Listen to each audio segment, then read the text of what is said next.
The courtroom fell into a stunned silence as Ethan Walker stood tall, holding a battered letter that could destroy the Whitmores' lives in an instant. Across the aisle, Mary clutched her sons, her entire future hanging on a single fragile piece of paper. The Whitmores, rich, powerful, untouchable, sneered with the confidence of those who believed the law was theirs to bend. But what happened next would turn the town on its head and shock even those who thought they'd seen everything. But first, let's go back to the beginning. The broken horizon, Rashirine Versia. The afternoon heat pressed down like a hand from hell itself, baking the earth until the dirt cracked and the air shimmered in mirage-like waves. Ethan Walker wiped the sweat from his brow with a sleeve already stained by dust and labor.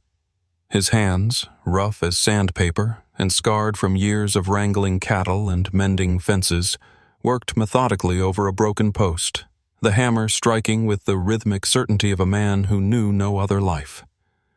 The sudden movement down the road caught his eye, a stagger more than a step. He straightened, heart kicking once against his ribs, and narrowed his gaze.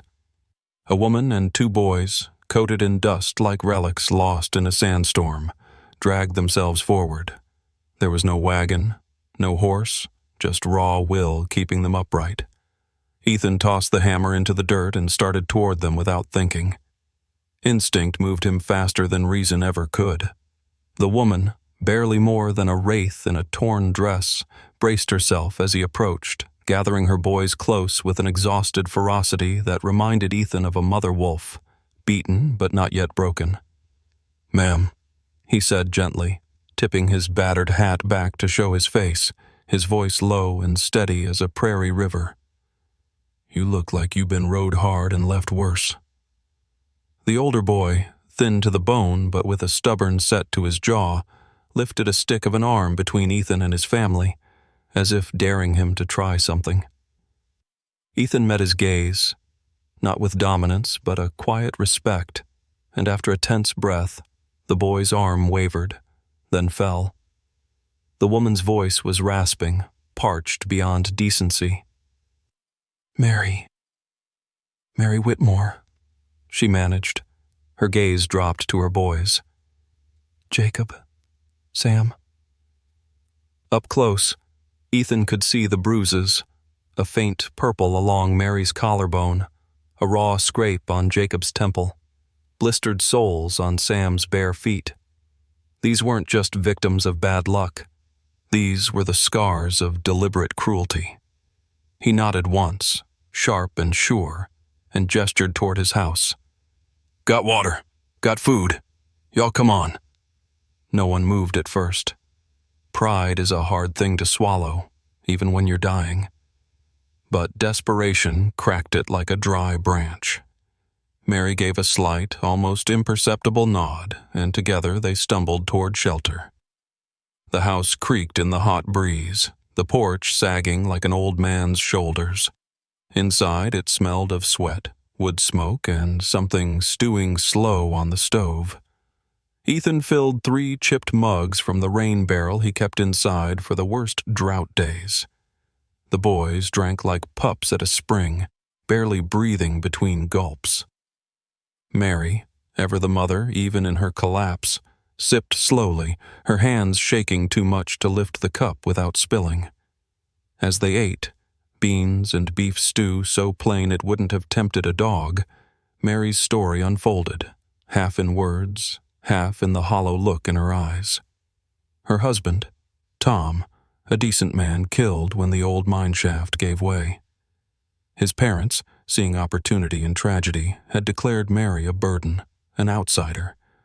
Within days of Tom's funeral, they threw her out, locking the doors of the house Tom had built with his own 2 hands. No law in these parts was worth the paper it was written on, not when the Whitmores owned the mine, the bank, and half the town's respect. Ethan listened without speaking, the anger building slow and cold inside him. He had seen it before, how easy it was for power to masquerade as righteousness. It was the weak who suffered, the kind who were crushed. and nothing boiled his blood more than the thought of a man's memory being spat on by his own kin. When Mary fell silent, staring into the cup in her hands as if it might answer the questions life refused to, Ethan cleared his throat. "You'll stay here," he said. His voice didn't allow argument. "Ain't much, but there's room, and folks know better'n to come pokin' round my land without invitation." Mary looked up, blinking like a woman waking from a long, brutal dream. There was suspicion in her gaze still, because life had taught her nothing came free, but beneath it, something flickered. Not gratitude yet, not trust, just a tiny, battered ember of hope. And Ethan knew hope was the one thing worth saving. Outside, the prairie wind howled low and mournful across the fields, but inside the small house, for the first time in a long while, there was a fragile, precious silence, the kind that said tomorrow might not be as cruel as today. The shadow returns. The days on Ethan's ranch had settled into a quiet rhythm, a humble symphony of small victories. Mary rose before dawn to stoke the fire and bake coarse bread, her hands steady again with purpose. Jacob learned to mend fences under Ethan's watchful eye, while Samuel, still small but stubborn as a mule, insisted on helping haul water from the well. Laughter, tentative at first, had begun to fill the air. Real laughter, untainted by fear. For the first time since Tom's death, Mary allowed herself to believe in the fragile promise of tomorrow. The boys slept through the night without whimpering. She caught herself humming as she worked. Even Ethan, a man more comfortable with cattle than conversation, found his home less hollow with them inside. The walls that once echoed only loneliness now pulsed with life. But life, like the plains, holds treacherous currents beneath calm skies. The first sign came with the distant rumble, low and mean, like thunder rolling across the dry earth. Ethan straightened from the trough he was scrubbing, wiping his hands on his pants, his stomach tightening. No rancher he knew could afford a carriage that grand.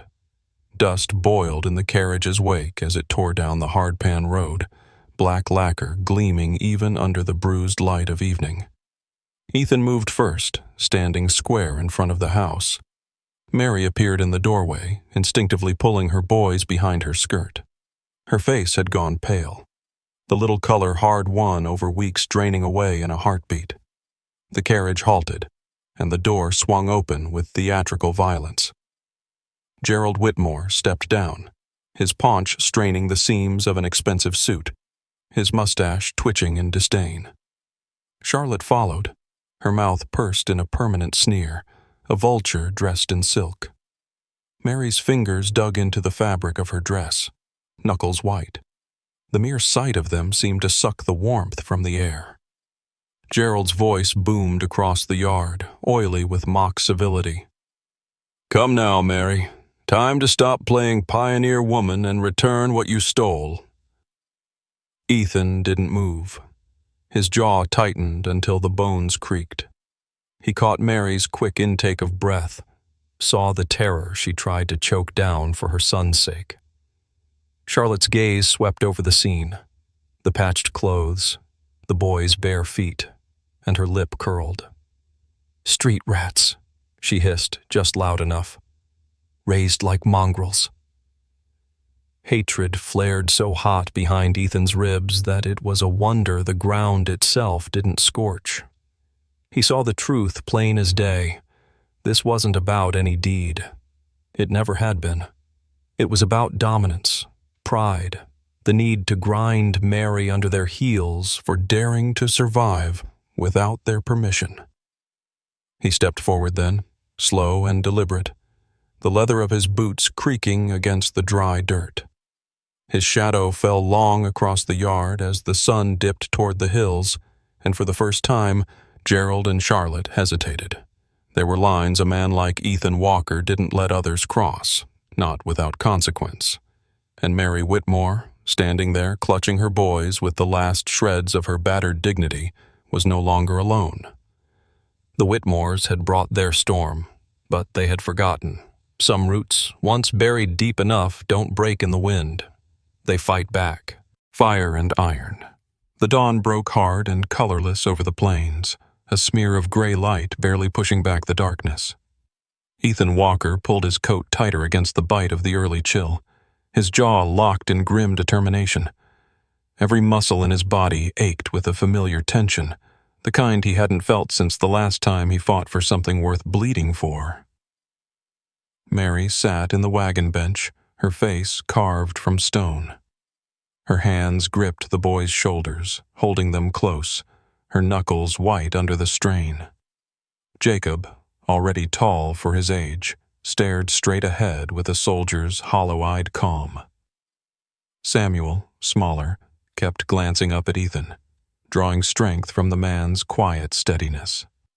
Sheriff Jed Hollister rode at their side, the old man's revolver heavy at his hip, his eyes sharp beneath the brim of his battered hat. Jed wasn't here for politics or ceremony. Jed was here to see justice done. Finally. Grangertown lay ahead, crouching low against the land, its streets already stirring. People watched from boardwalks, their faces pinched with curiosity and thinly veiled glee. Word had spread fast. The Whitmores were dragging the widow back into court, and they intended to break her for good this time.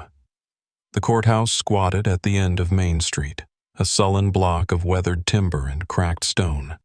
Its peeling white paint did little to hide the rot underneath, like so much else in town. As they entered, the Whitmores were already installed in the best seats, Gerald holding court like a fat spider at the center of a gilded web, his belly strained against his brocade vest, a gold watch chain swinging as he puffed up his chest. Charlotte sat primly at his side, her lips pursed in delicate disdain, her eyes gleaming with a predator's anticipation. The room reeked of cheap perfume and cheaper justice. Ethan led Mary to their bench without a word, nodding briefly to Jed, who positioned himself against the back wall like a loaded gun ready to fire. The bailiff barked for silence. Gerald rose, his voice thick with false sorrow. He spun his tale like a man who'd rehearsed every lie 1,000 times. The ungrateful widow, the embezzled assets, the family honor tarnished. His words dripped venom, each phrase calculated to paint Mary as a hysterical thief unworthy of sympathy. Charlotte clutched her handkerchief to her mouth with theatrical delicacy, dabbing away invisible tears as she nodded at each slanderous word. Mary sat rigid, eyes lowered, her breath shallow. The boys flinched with every false accusation hurled their mother's way. Ethan didn't flinch. He studied the judge, a hawk-faced old man named Harlan Tate, whose lined face bore the permanent scowl of someone who'd seen too many good folks crushed under the boots of the rich. When Gerald finally wound down, oozing self-satisfaction, Judge Tate turned his gaze to Ethan.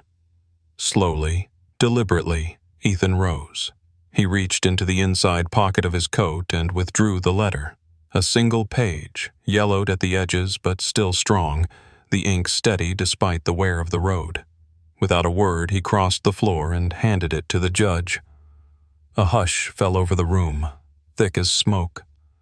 Judge Tate adjusted his spectacles, his fingers lingering a moment longer on the worn paper, as if he could already feel the truth it carried. He read. His jaw clenched. The silence deepened until it roared in the ears. Tate's voice broke it like a hammer shattering glass. "This," he said, holding the letter aloft, "is a legal transfer of full ownership and guardianship signed by Thomas Whitmore before his death, witnessed and certified. This court recognizes it as binding." Murmurs rippled through the crowd. Gerald's face turned a mottled purple.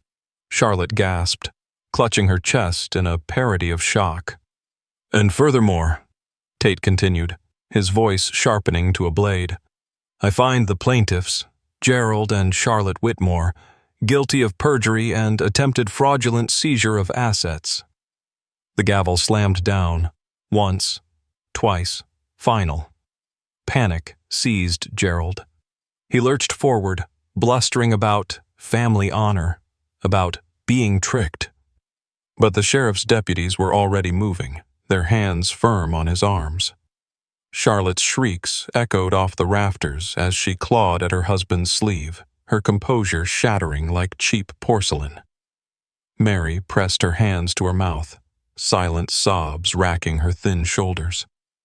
Jacob clutched her waist, trembling, while Samuel buried his face in her skirt. Ethan simply stood there, steady as bedrock, feeling the righteous fire burn through him. It wasn't just a victory. It was vindication. The world, for once, had tilted toward justice. And Ethan Walker, who never asked for more than a patch of land and a little peace, had stood up against the storm and held his ground. Today, decency had not bent. Today, decency had won. A new dawn on dusty trails. The sun hung low over the Texas plains, an enormous bleeding disk melting into the far-off hills. It painted the sky with smears of fire and rose, streaking the clouds with molten gold. The land itself, endless and unbroken, drank in the last warmth of the day, casting long, lazy shadows that stretched toward the coming night. On the weathered porch of a small ranch house, a house once seized by greed and cruelty, now rightfully reclaimed, stood Mary Whitmore, breathing in the cooling air as if tasting life anew. She was 29 years old, but hardship had traced fine lines at the corners of her eyes, and sorrow had sharpened her mouth into something older than her years. Still, tonight those lines softened under the setting sun. Her chestnut hair, gathered loosely at the nape of her neck, caught glimmers of the dying light, haloing her head with an accidental grace. She wore a simple cream-colored cotton dress, plain but clean, patched neatly where it had worn thin. Her bare feet rested against the rough grain of the porch, toes curling slightly with the strange, giddy sensation of safety. For a long time, Mary had not allowed herself to hope. Hope was a dangerous thing for a woman like her, something easily crushed beneath the boots of powerful men. But tonight, hope came unbidden, settling into her bones like warmth after a long winter. She glanced sideways, and there he was. Ethan Walker, standing a half-step back, as if unsure whether he belonged beside her. 35 years old, with the quiet strength of a man shaped by hard seasons and harder choices. His dark brown hair, cropped short, peeked out from beneath a battered cowboy hat he now twisted between his scarred hands. His tan work shirt, faded from countless washings, clung to his broad shoulders, sleeves rolled up to reveal arms corded with muscle and sun-darkened skin. His jeans were worn but clean, tucked into scuffed leather boots that had walked more miles than most men dared ride. Ethan was staring out across the fields, pretending he didn't feel Mary's eyes on him. His posture was awkward, almost boyish. A man who had fought rattlesnakes, blizzards, and thieves without blinking, yet found himself undone by the quiet weight of gratitude. Mary's heart tightened in her chest. "I don't know how to thank you," she said at last, her voice barely more than a whisper. The words hung between them, trembling like a plucked string. Ethan shifted, dragging one boot across the porch, kicking up a small puff of dust. His mouth twisted into that familiar lopsided grin, shy, uncertain, utterly real. "Don't reckon you need to," he muttered, his voice roughened by more than just dust. For a moment, neither of them moved. Then Mary did something neither of them expected, perhaps not even herself. She reached out, her fingers, small, calloused from work but delicate, closing gently around Ethan's weathered hand. His skin was rough beneath hers, dry and warm, and she felt the faint tremor that ran through him at her touch. Ethan froze, his breath catching audibly in the soft hush of twilight. Slowly, cautiously, he turned his hand over and closed it around hers, holding it with a reverence that made her throat tighten. Below the porch, the boys burst into wild motion. Jacob, 10 years old now, his short blonde hair ruffled by the breeze, let out a whoop of pure joy and tore across the yard, boots kicking up little whirlwinds of dust. Samuel, 8 and lighter on his feet, chased after him with shrieks of laughter, their voices soaring up into the evening sky like a hymn. Mary and Ethan watched them, the laughter washing over them in golden waves. The boys ran freely, without fear snapping at their heels, without the heavy gaze of judgment or cruelty pressing down on their backs. They played like boys should, thoughtless, joyous, loud. The dust they kicked into the air caught the last rays of the sun, hanging there like fireflies frozen mid-flight. Ethan's chest ached with something he didn't have a name for, a deep, quiet awe. He hadn't realized until now how silent his life had become, how empty his house had been before these small feet and shrieking voices filled it. He shifted his gaze back to Mary, studying her profile, the determined set of her jaw, the slight tremble of her lashes, the stubborn, beautiful dignity she carried even now. She was not a woman rescued. She was a woman who had survived the storm and stood her ground once the skies cleared. And Ethan Walker, stubborn, solitary Ethan, knew he hadn't saved her. She had saved herself. All he had done was stand beside her when she needed someone to believe she could. They didn't speak of marriage. There were no grand declarations under the twilight sky, no promises hastily whispered in the fever of gratitude. That wasn't the way of the land, and it wasn't the way of their hearts. What grew between them grew slowly, rooted deep like the mesquite trees that clung to the dry earth through storm and drought alike. It would be stitched together in 1,000 small ways, in the way Ethan would leave a pot of coffee warming by the fire when Mary rose before dawn, in the way Mary would mend his shirts without asking, leaving them neatly folded on his bed. It would show itself in the way they worked side by side, fencing fields, tending cattle, repairing what the years had broken. In the way Mary would run her fingers through Samuel's hair at night when she thought no one was watching, or how Ethan would carve Jacob a new wooden slingshot by lamplight after long days of work. It would show itself in silences filled not with emptiness but with comfort, in glances heavy with understanding, in small touches, casual but fierce in their intimacy. There would be no fairy tale endings, not here, not on this rough patch of land that asked for blood and sweat and tears before it gave anything back. But there would be a life. And in that life, Ethan Walker, once a lonely man with nothing but a broken fence and a handful of stubborn cattle, would find everything he hadn't known he was missing: love, family, purpose.